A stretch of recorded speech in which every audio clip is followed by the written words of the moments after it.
მოკლეს სულიერი ლიდერი, მოკლეს სისტემის რუხი კარდინალი, მოკლეს თითქმის ყველა უმაღლეს თანამდებობის პირი.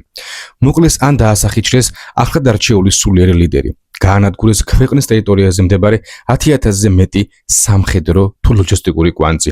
სრულად განადგურდა თავდაცვითი შესაძლებლობები. სამყაროდან გააქრეს ყველა წამყვანი ატომური იარაღის მეცნიერი და ეს სია დამერწმუნდ კიდევ გრძელდება და როგორც ჩანს, ეს სია კვლავ იწერება და უწყვეტად ივსება ახალ-ახალი გაანადგურებული ობიექტებით. უფრო თვალსაჩინოა რომ იყოს რამდენიმე დღის წინ ამერიკისა და ისრაელის საჰაერო ძალებმა გაანადგურეს ბასიჯის გასამხედროებული გაერთიანების ლიდერი, რომელსაც მნიშვნელოვნად დიდი ძალაუფლება ეპრახელთ, ისევე როგორც ირანთა რევოლუციის გუშაგდა კორპუსი. მხოლოდ ბასიჯის დაჯგუფებას, რომელიც ერთ-ერთი მთავარი აღმასრულებელი ძალა იყო იანურის მოვლენების დაცხრომისა და საფრთხის არიდების ნაწილში, მხოლოდ თეირანში გააჩნდა 300 ბაზა და 3,000-ზე მეტი მცირე ზომის ბლოკპოსტი, რომელთა უდიდესი ნაწილი მოკავშირეების დაბომბებს შეეწირა. წამიერად რომ წარმოვიდგინოთ თუ რაოდენ დიდ და მასშტაბურ სამხედრო დაჯგუფებაზეა საუბარი, რომ მხოლოდ ერთ ქალაქში სჭირდება 300 ბაზა ფუნქციონირებისთვის.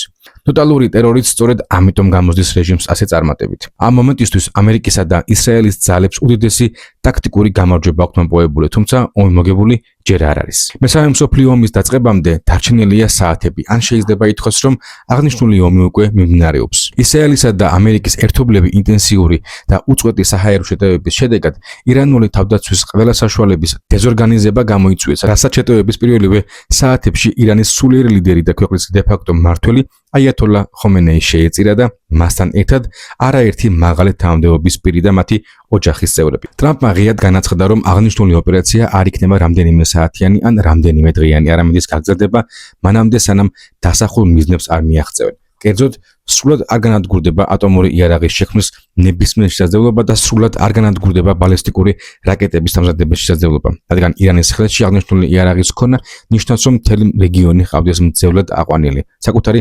ბალისტიკური იარაღისა და ატომური ბომბის ხარჯზე. აგრეთვე ასეთი დიქტატორი და ტერორისტული ქვეყანა, როგორიც ირანია, საფრთხეს უქმნის მთელ მის სამეზობლოს, ისრაელის არსებობასა და აშშ-ს მნიშვნელოვან ინტერესებსაც.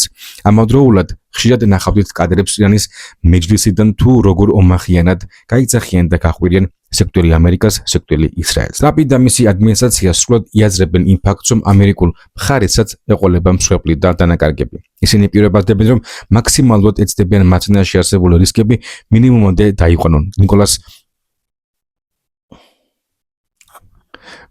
დაიყვანონ. ნიკოლას მადუროს დაჭერას დასჭირდა 3 საათი, თუმცა ირანში რეჟიმის შეცვლა და მთლიანი ელიტის განადგურებას მეტი დრო დასჭირდება. ირანში არსებული სიტუაცია მეტად განსხვავებულია და ფაქტია, რომ ასეც არის. უწყვეტი დაბომბვა 3 კვირაზე მეტი აგრძელდება. ტრამპი და ნეთანიაჰუ ცდილობენ შემოიფარგლონ მხოლოდ საჰაერო დარტყმებით და მიზანია უშუალოდ ირანის მიწაზე არ მოუწიოთ საკუთარი ჯარების განლაგება. მათ ნაცვლად მოუწოდებენ ირანელ ხალხს, რომ აჯანყდნენ და საკუთარი გასაკეთებელი საქმე მათი დახმარებით შეასრულონ. ამასთან, ისრაელის პრემიერი პირობას დებს, რომ ირანში არსებული რეჟიმი შეიცვლება და ხაზს უსვამს იმ შანსს, რომელიც ირანელ ხალხს სწორედ ახლა მიეცა ისრაელისა და ამერიკის ირანის საზესრული დომინაციის პირობებში. ფაქტია, მართლაც უნიკალური მომენტია იმისთვის, რომ ქვეყანამ შეცვალოს კურსი და დაუბრუნდეს თანამედროვეობას, ჩამოშორდეს ბოროტების ღერძ და ხელისუფლების მიზანი გახდეს ადამიანის უფლებები და არა ბალისტიკური რაკეტების დამზადება მოსახლეობის კეთილდღეობის დათმობის ხარჯზე. ირანის ცის სრულად დაკავებამდე და ირანის სამხედრო კოლაფსამდე თვეების განმავლობაში მიმდინარეობდა მხარეებს შორის მოლაპარაკებები. ამერიკას ორი მთავარი მოთხოვნა ჰქონდა: არანაირი შორსმსვლელი ბალისტიკური რაკეტები და არანაირი ატომური იარაღი. ამასთან, ირანის პროქსმა ძალებმა, როგორიცაა ჰამასი, ჰუსიტები, ჰეზბოლა, უნდა შეწყვიტონ არსებობა. ირანი კი წინაწინვე უარს აცხადებდა მსგავსი მოთხოვნების შესრულებაზე. ირანი თვლიდა, რომ ბალისტიკური რაკეტებიც და ატომური იარაღიც მას საკუთარი მიზნებისა და უსაფრთხოებისთვის სჭირდებოდა. ირანის პოზიცია იყო ის, რომ შესაძლებელი არის შემცირდეს ურანის გამდიდრების მაჩვენებელი გარკვეული პერიოდის განმავლობაში, თუმცა ატომურ იარაღზე უარს არასდროს იტყოდნენ. ამასთან, არც ბალისტიკური რაკეტების სროლის რადიუსის შეზღუდვა იყო მათთვის მისაღები. შესაბამისად, არც თავის პროქსი ძალების არსებობასა და დაფინანსებაზე იტყოდა უარს. ირანის სულიერი ლიდერი, პრეზიდენტი თუ სხვა ლიდერები გამუდმებით ხაზს უსვამდნენ იმ ფაქტს, რომ ატომურ ენერგიას ირანი მხოლოდ კეთილი მიზნებისთვის გამოიყენებდა. ამას მართლა ამბობდნენ. ტრამპის სპეციალური წარმომადგენელი ახლო აღმოსავლეთის საკითხებში უტკოფი ამბობს ერთ-ერთ ინტერვიუში, რომ ტრამპს არ ესმოდა თუ რატომ არ ნებდებოდა ირანის ისლამური რეჟიმი, როცა ხედავდა იცნობდა, რომ მთელი ზღვა ამერიკის ძალებს ჰქონდა დაკავებული. არ ესმოდა თუ რატომ არ მოდიოდა რეჟიმი და რატომ არ ეუბნებოდა, რომ კარგი თანახმავართ. მოლაპარაკებები რეალურად იყო ფარსი იმ მოვლენებისთვის, რაც რეალურად მზადდებოდა და მოხდა კიდეც. ამერიკასა და ისრაელს არ სურდათ, რომ ირანს ჰქონოდა არც ატომური იარაღი და არც შორსულელი ბალისტიკური რაკეტები. შესაბამისად, ის მარაგები, რაც ირანს ჰქონდა, ან ირანს უნდა გამოეყენებინა პირველს და დაიწყო ფართომასშტაბიანი შეტევა, ან ისრაელსა და ამერიკის სამხედრო ძალებს უნდა გამოეყენებინათ და დასწრებაზე ემოქმედეთ. ისრაელმა და ამერიკამ ირანს დაასწრეს და პირველივე დარტყმით აიათოლა მოკლეს და მასთან ერთად სხვა მნიშვნელოვანი ფიგურები. ირანი წინა წლის 12 დღიანი ომისგან განსხვავებით პასუხს მალევე აბრუნებს და ბომბავს ისრაელსა და ამერიკულ ბაზებს, რომელიც განთავსებულია სხვადასხვა ქვეყანაში, როგორიცაა ქუვეითი, ბაჰრეინი, საუდის არაბეთი და სხვა. ირანი უტევს ყველას და ყველაფერს, ვისაც და რასაც შეიძლება რომ მიწვდეს. ირანი უტევს ბალისტიკური რაკეტებითა და შაჰიდის ირანული დრონებით. ურტყავს ნებისმიერ მიზანს, იქნება ეს ნავთობგადამამუშავებელი ქარხანა, საელჩო, სამხედრო ობიექტი თუ უბრალოდ სასტუმრო.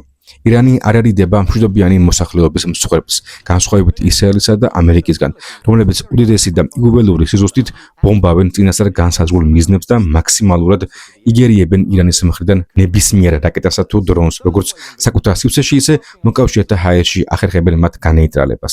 იკითხავთ, თუ რა მიზანს ემსახურება ასეთი გაუთავებელი და თითქოს უაზროდ რაკეტების სროლა სხვა არაბული სახელმწიფოების მიმართ ირანის მხრიდან, თუმცა ირანის მიზანია, რაც შეიძლება მეტი აქტორის ჩართვა აღნიშნულ ომშიათა. ზარალი არა მხოლოდ ირანმა, არამედ სხვა ყველა დანარჩენმაც მიიღოს. არაბული სახელმწიფოების შემოსავლის წყაროებზე რაკეტებით იარიშის მიტანა ნიშნავს იმას, რომ ადრე თუ გვიან ისინი იგრძნობენ მზარალს და ტრამპს მიუბრუნდებიან თხოვნით, რომ ომი დაასრულოს, რითაც ირანის რეჟიმი გადარჩება. ამ დღეებმა კი აჩვენა ის, რომ მსგავს ამბავს პირით ჯერ არ უჩანს. პირიქით, ამერიკამ და სხვა არაბულმა სახელმწიფოებმა დაიწყეს მოქმედება იმაზე, რომ უკრაინამ საკუთარი გამოცდილება გაუზიაროს ირანული დრონების მოგერიების საკითხში. ამერიკის მოკავშირე ქვეყნები ამ ეტაპზე უძლებენ ირანის შემოტევებს, რომლებიც ყოველდღიურად უფრო მეტად მცირდება, ვიდრე იზრდება, ან იგივე დონეზე რჩება. ჰორმუზის სრუტე კი ჯერ კიდევ ჯოკირად რჩება ირანს, რომელსაც შეიძლება ითქვას, რომ წარმატებით იყენებს. ომი და საჰაერო დაბომბები ჯერ ვერ დასრულდება, თუმცა რა რეალური მოლოდინები შეიძლება გქონდეს. მოდით რამდენიმე შესაძლო ვარიანტი განვიხილოთ, რაც შეიძლება უახლოეს პერიოდში მოხდეს ირანში. აიათოლა ხომეინი სიკვდილისა და მასთან ერთად სხვა მაღალი თანამდებობის პირთა ლიკვიდაციის შემდეგ ირანის ისლამური რეჟიმი უკან დაიხევს და რადიკალური მიდგომისგან ახალი ხელმძღვანელობა თავს შორს დაიკავებს. ირანი გაატარებს ამერიკის ინტერესებს ახლო აღმოსავლეთში უარს იტყვის ატომურ იარაღზე და თავს შეიკავებს შორს მსროლელი ბალისტიკური რაკეტებისგან, თუმცა ქვეყანაში კვლავ ისლამური რეჟიმი იქნება, მეტად სუსტი სახით. ასეთი სახით მოვლენების განვითარების შესაძლებლობა არსებობს. მეორე ვარიანტი, ვენესუელასგან განსხვავებით, ირანის რეჟიმი არ დგას ერთ კონკრეტულ ინდივიდზე და მის ძალაუფლებაზე, არამედ ერთი ლიდერის ლიკვიდაციის შემდეგ მომენტალურად სხვა ლიდერი ჩნდება მის ადგილას. ეს აიათოლა მოკლეს, თუმცა შესაძლებელია მის ადგილზე მოვიდეს სხვა მეტად რადიკალი და ბრუტო მოქმედი, რომელიც ბოლომდე მიიყვანს ატომურ პროგრამას და რეგიონს სრულად აიყვანს მძევრად მეტად ხისტი და პირდაპირი მოქმედებებით. ეს შესაძლებლობაც რეალურია, თუმცა თუ გაგრძელდება ამერიკისა და ისრაელის იერიშები, არ მგონია ვინმე მათთვის არასასურველი კანდიდატი დიდხანს აცოცხლონ. ხამენეის შვილი მოჭდაბა უკვე 3 კვირაზე მეტია არ გამოჩენილა და არსებობს ეჭვი, რომ ის საერთოდ აღარ არის ცოცხალი, ან მისი მდგომარეობა იმდენად მძიმეა, ხალხში გამოჩენას ვერ ახერხებს. მესამე ვარიანტი, ირანში დაიწყება შედაპირისპირება სამოქალაქო ომის სახით სირიის სცენარის მსგავსი, რაც რეალურია, რადგან ირანში იმდენად მრავალფეროვანი საზოგადოება ცხოვრობს, შესაძლოა მათ შორის დაპირისპირება სამოქალაქო ომშიც გადაიზარდოს, თუმცა დაპირისპირებული მხარეები უმეტესად იქნებიან ისინი, ვინც ამჟამად რეჟიმს ემორჩილებიან და ვინც ამ რეჟიმს ეწინააღმდეგებიან და არა უშუალოდ ეთნიკურ ნიადაგზე. მეოთხე სცენარია, ამერიკა და ისრაელი უკან იხევენ, ვერ აღწევენ თავიანთ მიზნებს და ირანის კოზირი იმარჯვებს. კერძოდ, ჰორმუზის სრუტე კვლავ ირანის ხელში რჩება და მის გამბლოკვას ვერავინ ახერხებს.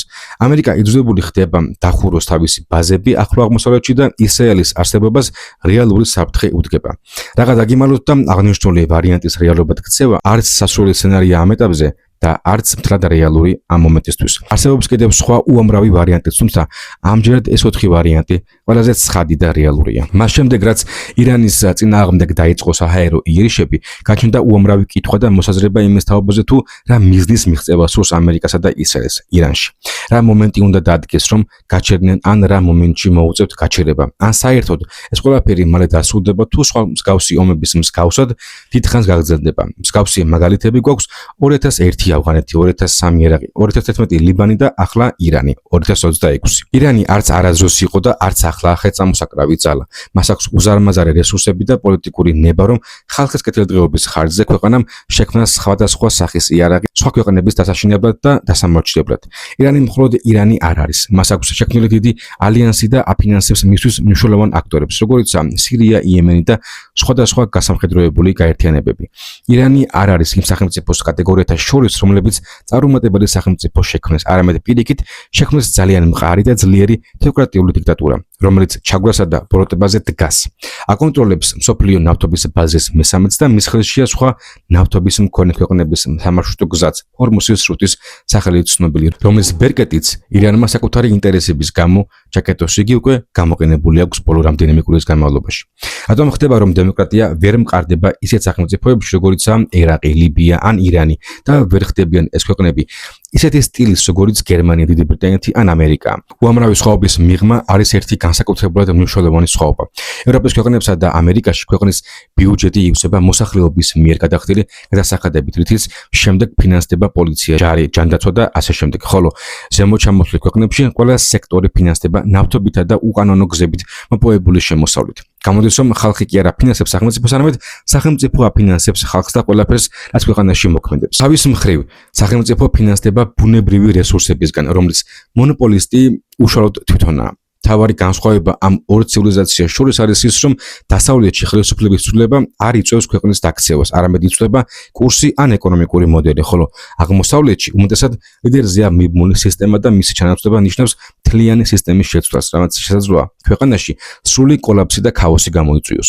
მართალია, ამერიკა ბევრ ქვეყანაშია შესული დემოკრატიის გავრცელების მოტივი, თუმცა ბევრ მათგანში აღნიშნული მცდელობა ვერ შესრულებულა. ამერიკას რომ მოეხერხებინა და გაჩერებულიყო აღნიშნულ ქვეყნებში ხნის განმავლობაში, ომის მდგომარეობიდან გამოსვლის შედეგად ის ნამდვილად მოახერხებდა დემოკრატიული პროცესების წარმართვას, როგორც ეს მოხდა იაპონიასა და დასავლეთ გერმანიაში. კიდევ ერთი ამის მიზეზი გახდათ ის, რომ ორივე ამ ქვეყნის დასავლეთ გერმანიისა და იაპონიის მეზობელი ქვეყანა იყო საბჭოთა კავშირი, ან საბჭოთა გავლენა იყო მკვეთრი. შესაბამისად, ამერიკას დიდი ძალისხმევა არ დასჭირდა იმისთვის, რომ აღნიშნული ქვეყნებისთვის შეეთავაზებინა დაცვა და უსაფრთხოება. ირანის შემთხვევა ცხადად ჩანს, რომ არ არის და ვერ იქნება ისეთივე შემთხვევა, როგორც იყო ერაყი ან თუნდაც ავღანეთი. იგივე ვერ იქნება იმ გაგებითაც, რომ ამერიკა არც წლები ჩარჩება სადმე და არც ამხელა მსხვერპლს გაიღებს, როგორც წინა შემთხვევებში მოხდა. პირველი იმის გამო, რომ ამერიკა კიდევ უფრო გაძლიერდა და ისრაელთან ერთად ირანის მიმართ უდიდესი უპირატესობით სარგებლობს და მეორე ამ შემთხვევაში არსებობს კონკრეტული მიზანი და ამ მიზნის მიღწევამდე დიდი დრო არ აშორებს ისრაელსა და ამერიკას, თუკი ირანი გარკვეულ სიურპრიზებს არ შემოგთავაზებს. დღევანდელი ირანის ფილოსოფია განსხვავებულია, კერძოდ მისი მართვა არ ბარია მხოლოდ ერთ კონკრეტულ ინდივიდს, არამედ სისტემას. წლების განმავლობაში აღნიშნული სისტემა უძლებდა ზეწოლას და დღემდე საკმაოდ ძლიერი პოზიციით მოაღწია. რამდენიმე მთავარი ინსტიტუცია მოქმედებს: რელიგიური, სამხედრო, ეკონომიკა და დიპლომატია. წლებია ირანი ასეთ დაძაბულ სიტუაციაში და გარემოში არსებობს და მისთვის ზეწოლის ქვეშ ყოფნა მხოლოდ კომფორტი თუ იქნება. ეს კარგად ესმით ისრაელსა და ამერიკას. სწორედ ამიტომ არ დებენ ფსონს მხოლოდ რომელიმე ლიდერის ლიკვიდაციაზე, არამედ ანადგურებენ ყველაფერს, სადაც სისტემა დგას, იქნება ეს რევოლუციის ქუჩათა კორპუსის შენობები თუ ლაბორატორიები და რაკეტების შესანახი საცავები. ამ ეტაპისთვის ისრაელისა და ამერიკის სამხედროება იერიშში მიიტანეს დაახლოებით 15-17,000 სამიზნეზე. ირანი არასდროს ჩაკეტილა თავის თავში და არ ჩამოშორებულა მსოფლიოს. პირიქით, ყველგან აცეცა ხელები, სადაც კი შეეძლოთ შექმნა თავისი საყრდენები პროქსი ძალების სახით. ქაღალდზე მარტივად ჩანს რეჟიმის შეცვლა, თუმცა მისი სისულეში მოყვანა არც თუ ისე მარტივი აღმოჩნდა.